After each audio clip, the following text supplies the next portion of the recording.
My name is Annet Kempenaar and I'm Assistant Professor Spatial Design and Water Management at the Planning Department of the University of Groningen in the Netherlands. In this clip, I want to talk to you about future perspectives on the Dutch Wadden coast. I will take you along large-scale designs that are made for the Wadden region, so-called regional designs. And also, I will introduce to you the concept of soft spaces in which these regional designs are developed and used as a tool to start discussions about the future of a region. So, regional design is a way to develop future perspectives. It's a way of envisioning the possible and desirable future arrangement of land uses, of settlement, infrastructures, water features, nature reserves, and other land uses in a region. And this includes their relationships as well as their aesthetic appearance.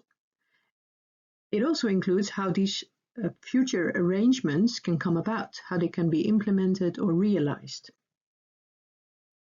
This regional design is often part of soft planning spaces, which are places where deliberate attempts are made to introduce and develop new and innovative ways of thinking.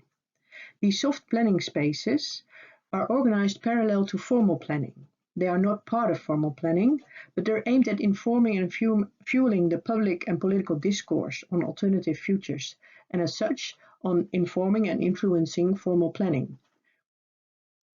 So let's look at the effects of climate change in the Wadden area, and especially at sea level rise, as this will be one of the main impacts related to climate change in the Wadden region. Here you see a graph of the change in sea level between 1880 and 2013. In this period, sea level rose with 25 centimeters. The expected sea level rise in the future is quite different though. When we go to the climate time machine of NASA, you can see what can be expected in the future. Here we see the projection of, on the left, 1 meter sea level rise, and on the right, 6 meter sea level rise in North and Western Europe, including the Wadden region, indicated in red. As you can see, this is quite an extensive area which will be impacted. And although the scenario on the right with 6 meter sea level rise lies far ahead in the future, the 1 meter sea level rise is something which is feasible and what we can expect to be happening by the end of this century. This brings us to possible responses. A first possible response is defend, to build dikes or other structures that defend the land from flooding. The second possible response is retreat, or moving to higher ground. A prominent project related to this retreat strategy or this retreat response is moving the capital of Indonesia from Java to Kalimantan in Borneo. The third possible response is adapt, to build, for example, buildings on poles so flooding can go underneath, to adapt the land use, or to develop cities or urban areas in such a way that flooding can come in while the buildings stay dry. So now we're going to have a look at the regional designs made for the Wadden area between the 1980s and 2020. Here you see an overview of regional designs made for the north of the Netherlands or for the Netherlands between 1987 and 2020 that include ideas on climate change adaptation for the north of the Netherlands. Let's go through them quickly.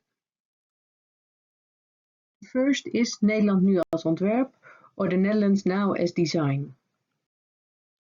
As part of an architectural exhibition, an event, different scenarios were developed and presented, and in one of these scenarios, an elaboration was made for a part of the north of the Netherlands.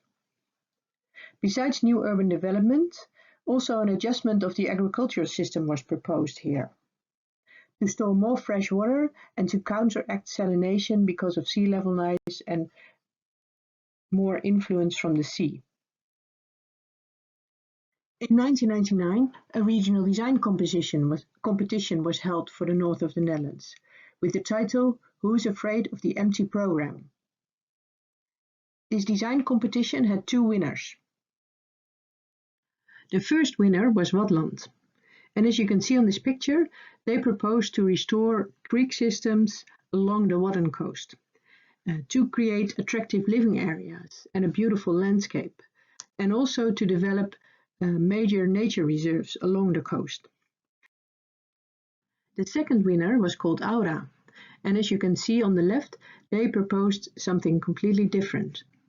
They left the current coastline intact and proposed to develop different regimes for the land uses. They called them different colors of sponges. In 2009, a next episode of regional designing for the Wadden region was initiated by Ruimte voor Klimaat. In this research-oriented regional design, two scenarios were developed. On the left you see opgeven, or giving up, in which large parts of the land are given to the sea, and new land uses are developed which are related to this sea, like fish farming or shrimp farming. On the right-hand side you see persevere, in which a superdike is developed along the existing coastline, which has to protect the land. And besides this, a new water regime is proposed to be able to deal with the lack of fresh water and salination of the land. The next regional design, the Waddenkust Ontwaakt, was done in 2012. This regional design really focuses on the coastal zone of the Wadden region. It proposes, for example, to strengthen the nature areas in front of the dike, but also how to enforce the dike with a double dike system, for example, as you can see in the representation on the right. The next regional design was made in 2013 and related to a study on the economy of water and landscape. Out of this regional design, two scenarios were developed. In the self-sufficient region scenario, there is not a lot of pressure of urbanization and agricultural use, and large parts of the area are reserved for rewilding, for nature reserves. In the second scenario, growth, the pressure from urbanization and agriculture is much higher, and here a new technologically oriented water system is proposed, and the land is much more intensively used.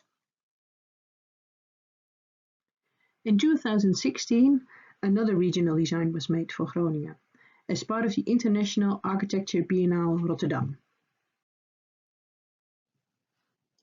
It was called the Nordic City, and it really focused not so much on climate change adaptation as well as on the other part, the climate change mitigation. So how to develop windmills in front of the coastal areas, as you can see on the picture on the right. And there were 4 different areas which were further elaborated. The energy port, which really focused on the coastal areas and the port areas. The bio-based economy, Groningen Smart Energy City, and sustainable and safe villages.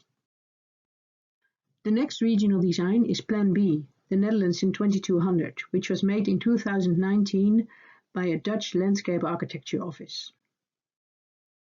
When you zoom in on this Plan B for the north of the Netherlands, you see that many of the lower lying parts are flooded, and that these new water areas are used for aquaculture, for seaweed farming, for example, or shrimp farming.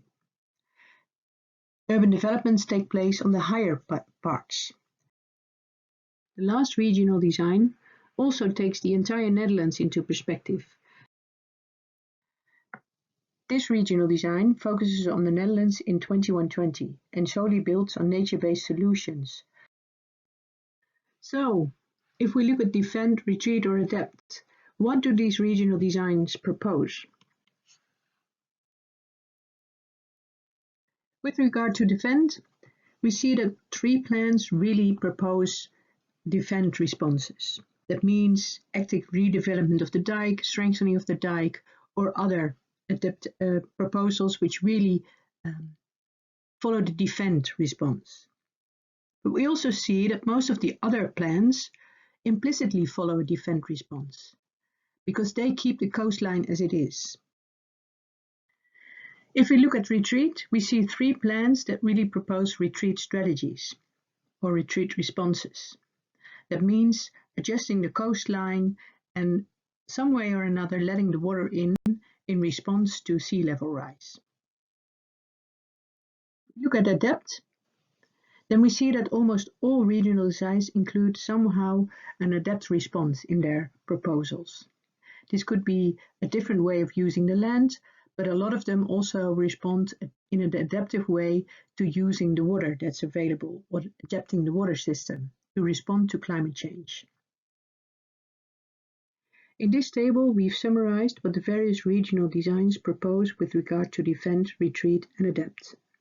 As you can see, most combine 2 or even 3 various response strategies into one design. And this is often what happens, that various response strategies are combined and are tailor-made to the local situation and the specifics of the future needs. What has been the effect or impact of these regional designs? This is really hard to say, as often a lot of factors lead to a certain planning decision, and these regional designs are very abstract and long-term. However, some of the actual projects that are implemented right now do resonate with some of the ideas of these regional designs. With regard to defend, they're now experimenting with the double dike system, which is actually being built, as you can see on this picture. The cross-section gives an idea of how the double dike system should work. It gives a double protection to the land behind the dikes, but it also provides an in-between area which can be used for agriculture.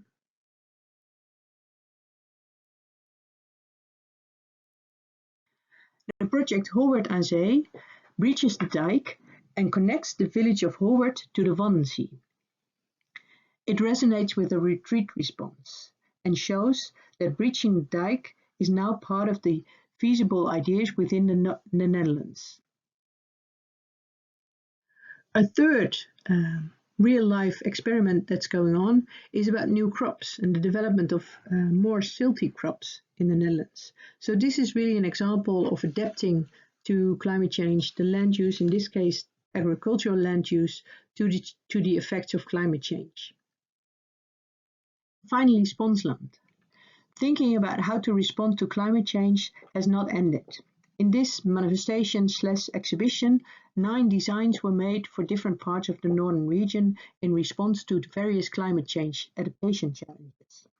You can find more on these projects at sponsland.nl.